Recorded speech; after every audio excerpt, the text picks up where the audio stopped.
Hi guys, here we are tonight, and quite an honor. We're at Lebanon, Indiana. We're in the shops of 3K Racing here, and obviously we all know that, the story of Mel Kenyon, Don Kenyon, and their father Everett Kenyon, and the history. If these walls could talk, it'd be amazing. And we spent like the last half hour talking to the boys and learning a lot about the history and just the raw passion that they have for midget racing. And obviously at their age they don't need to be involved in racing anymore, but they're so instrumental in getting younger people started in racing, giving them a shot. And tonight, to walk through the cars with them and talk a little bit, is one of the guys that they've given a chance at racing. And we're going to bring in now from Danville, Indiana, Nick Hamilton. Nick? Hey, how's it going? I'm gonna have you talk to the guys here. They've been kind of your mentor for the last several years, and just kind of talk about what you have given them and what they've given you. And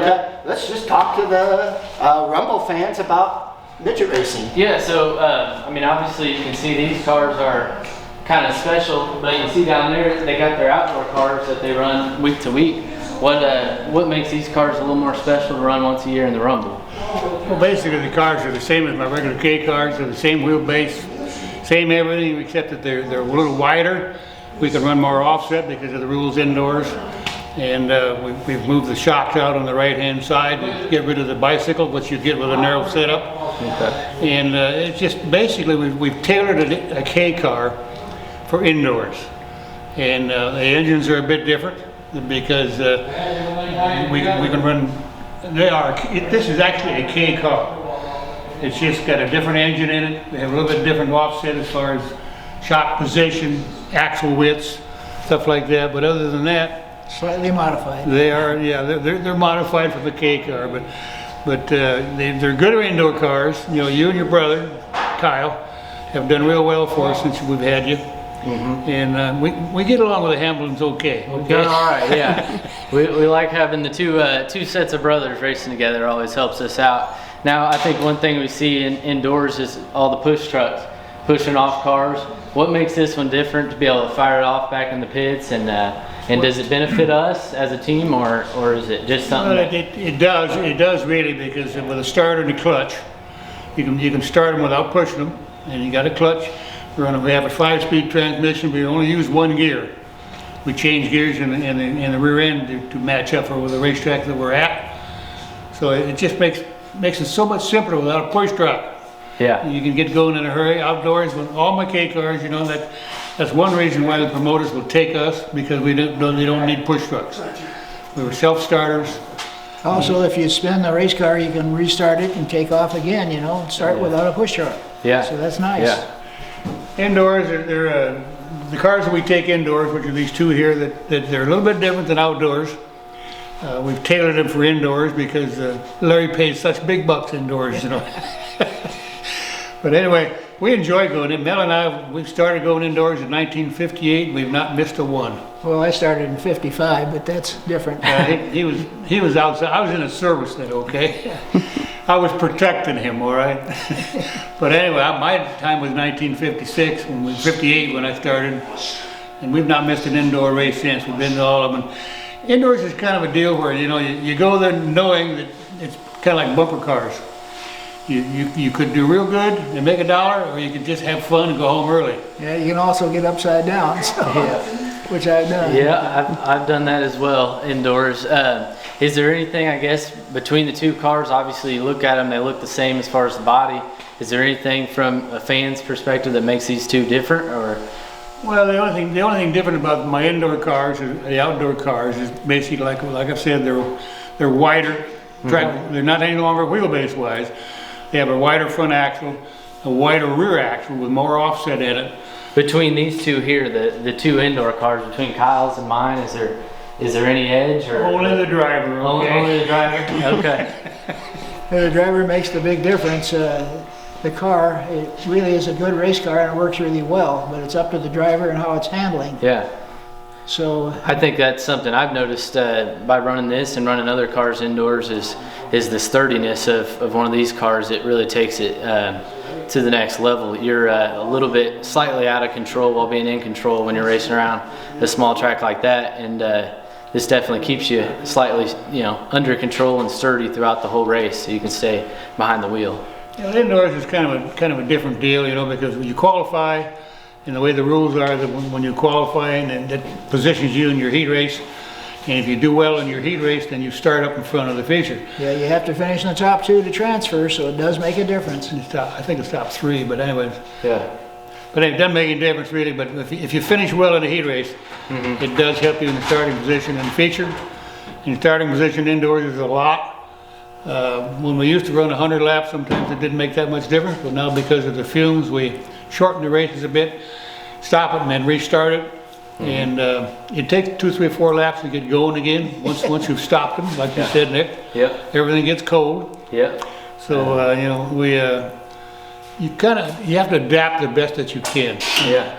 The racetrack plays a big part in where you can run as far as outside, inside. And if there's enough rubber outside and it's not too far outside, then you can get out there and go. But if it's too far outside, you're whistling Dixie. Yeah, you better stick down on the pole then. Now, obviously, there's a lot of different motor packages that run at Fort Wayne. Is there a comparison to this motor compared to the others? Do you see why this benefits us better compared to, obviously, horsepower-wise? I believe there's some out there that are bigger, but I think we've proved that we can run right with them with a motor like this. I don't know, how do you make that work? The Yamaha engines that I run on, they're motorcycle engines, and they have more horsepower because of what we do with them. They have fuel injection on them, and the bore is bigger. Other than that, they're the same engine, but they have different cams. But they're instant acceleration, so to speak, and they get going. The outside K car is a regular 125 horse Yamaha engine, but there are restrictions outside. Inside we have a little bit more leeway as to what we can do. A lot of the engines that are indoors have 350 horse. Or more, some of them. The Yamahas here that we run are close to 200 horse. So it's, it's a little better race car. Yeah, I think the smoothness definitely helps. I think I've been on both sides of the spectrum. I had the S-Slinger in there that was pushing 350 horse, and then you come back to this. But really, I think I've ran better and more consistent in one of these cars, being less horsepower. But I think the smoother race car and better setup has proven to prevail through the end. So now, can guys from outdoor, your regular weekly drivers, come indoors and compete with the bigger cars as well? Or? Well, look at Tony Stewart. Yeah. We have our regulars that run outside have asked if they could come indoors with them, and they can. They are legal, but it's the idea that it's the shape of the racetrack and the less horsepower makes them non-competitive. They can go in and get some seat time and some track time, but to make the features hard to do. Yeah. I just kind of speaking on my own terms here. I know my first 2 shows indoors, I was 12 years old, and we took one of those. I think with you guys, we took one of those in there and made both shows. So it's definitely not impossible. So I think we'd like to see some of the younger guys get some seat time, get adjusted to racing against some of the bigger cars, moving into bigger series. So we've taken the K cars, like we were talking before. We've taken the K cars in as a group and ran them with K cars rather than other cars. And did pretty good results with them that way. In my series, which is USSA, we started them out at 12 years old. And we started one out at 11, but I had to write them into my insurance policy. But anyway, we started them at 12, and they stayed with us maybe 3 years. And they move on to midget sprinters or what have you. We also, we rent those K cars as well as people that own them. We also take care of cars that people run. So. The K car is just a good way to learn what to do. Just like the last several years in the little 500, 7 out of the top 10 qualifiers came out of K cars. That's where they started. So the K car is it's a neat place to start. They come out of go-karts and they come out of quarter midgets and what have you. And we do run dirt and we do run pavement. So it gives the guy experience. Yeah, and I definitely think with the way pavement midget racing's going, pavement sprint car racing, that's definitely a good step. You're going to hit some of the same tracks like Anderson. I'm one of those guys that qualifies the sprint car for the little 500, but came from running week to week in an Anderson and a K car. So I think it's a good series to get stepped up into that next level and get your feet wet in a little bit bigger car, bigger wheelbase, and get going. Horsepower. Yeah, a little more horsepower. Yeah. Quite a bit more. Well, the K car, because of its lack of horsepower, it's all momentum. You got to get with it. You got to get it down the straightaway, get it in the corner, get after it, and get down the straightaway. If you get through the corner fast, you go down the straightaway fast. Yeah. As Nick can say, with the Sprinter, you kind of whistle through the corners a little bit and stand on it down the straightaways. Yeah. They don't do that with a K car because it's just, they don't go down the straightaways. Yeah. What you do in the corner gets you down the straightaways. So Yeah. it's different. I definitely think it's kind of helped me on some of the bigger tracks we started to go to now with the sprint car. Back in the, at the trailer, the main thing we're talking about is momentum and all that sort of thing, and kind of turn it back towards the rumble. That's something that's almost completely different, but also the same. As much as you're on and off it, you still kind of get back to the pits. I think we've had the conversation of, hey, that corner speed needs to come up a little bit if you want to turn a good lap. So I think it all, it's full circle right back to the rumble. So Like I said, Mel and I, he's a young 88, or young 87, excuse me, going to be 88. I'm 85, and we like what we do. And, people keep asking us, when are you going to quit? What the heck for? And if you like what you do, keep on doing it. yeah. So, Maybe our wives would say, hey, you ought to quit. I know, guys, we're talking about the Rumble and the K cars, and all three of you have kind of hit on something here, and we were talking a little bit about it earlier. The Rumble isn't like necessarily Anderson or any of the tracks that have a set dimension. The Rumble changes. You were talking earlier that when it was more circular, that your cars were better. But now that we've put straightaway into it, not so much so. Yet both of the Hamilton boys have won in the last couple of years when we've had the straightaways. yeah. Well, with these indoor cars here, like I said, I've got a little more horsepower than a standard K car. So that does help them. But your racetrack changes constantly. I mean, heat race to semi to feature, it's different. And you've got to adapt. As you watch the racetrack and watch the cars, you adapt. We make changes, but the Rumble it's just different. You know that. We go there with a setup, and sometimes it's not quite what you want. So as the track changes, you have to adapt. And we've been at this long enough where sometimes we do good and sometimes we don't do good. Yeah, we stay ahead of it most of the time, but not always. And whether it's the weather or the racetrack changes or the attitude of the car on the track changes, then you have to change the car to adapt to the racetrack again. So it's always a guesswork, and most of the time, I say 80%, maybe 90% of the time, we guess right, but we don't always get right all the time. Yeah, the Rumble is a beast of its own, and Larry knows that. He does a great job with what he does with that racetrack up there, and we wish he could have about 10 more races just like it. But as a promoter, I promoted myself for a couple of years, and I know what it involves, and especially indoors, you have to have a fence, a wall, you have certain rules, and then to clean up afterwards. Sometimes it makes it so expensive that to go elsewhere and make a racetrack is what you do. You just build a racetrack, and sometimes it's cost prohibitive to do that. We've been elsewhere, but the Rumble, he's all set up, kind of knows what he's doing. I can fool him a lot. Nick, I have to ask you this. You're coming in as a young pup in this, and you're dealing with a pair of brothers that have like 60 years of racing.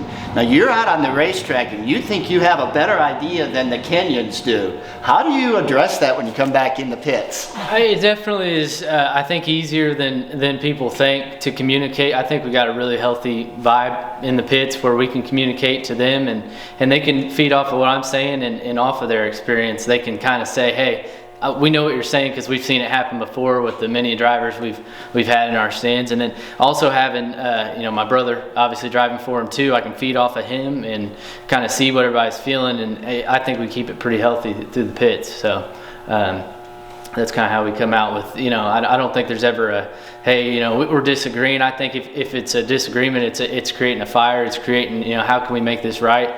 I think we sit and talk about it, and he definitely just asked me, or they both asked me, what's going to make you feel more comfortable? Do you want to do it or not do it? Because they're comfortable pretty much either way. I think usually they know the outcome of either way. It's more up to me. So, yeah. Tony Stewart and his Munchkins, that's something to reckon with for sure. Mm-hmm. And in fact, any car on a given night can be a great car. So it just depends on how the situation starts and works out. Yeah. And hopefully we're in front. Yeah. All right, so once again, we're up here at Lebanon, Indiana. We're in the shops of 3K Racing, talking with the legends of midget racing here, Don and Mel Kenyon. The passion you guys have for midget racing is just unbelievable. How do you pick your drivers? How did you pick the Hamilton boys? Well, I don't know how we picked them. They may have picked us. I don't know. But we look for kids, young men, basically, that come from a good family and are well respected in what we do in racing.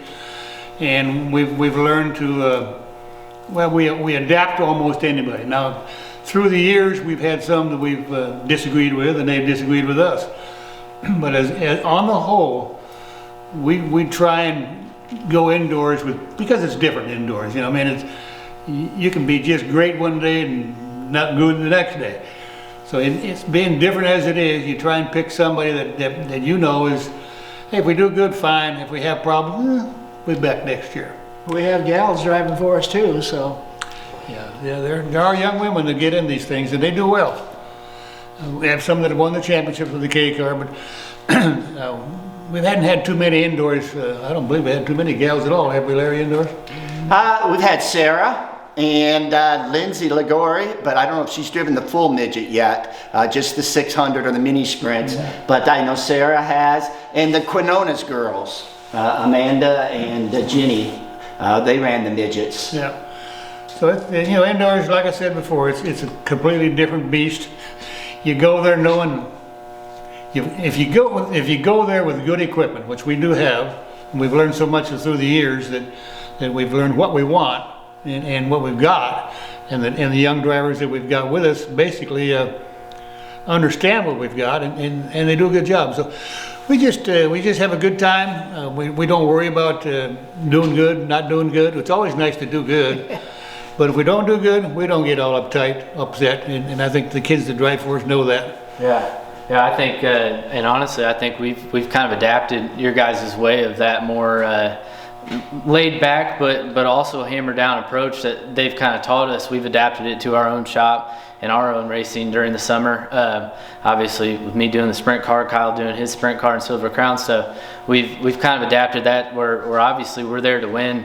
But we've been in racing a little while now too. We know that you're not going to win every race that you get to, and you gotta be ready to come back the next time, and you can't sit and dwell on that race. And how can you approach the next race to show up and do a good job? So I think we've kind of adapted it from these guys here. For instance, I've won 394 features in my 41 years of driving, but I got 632 second and third places.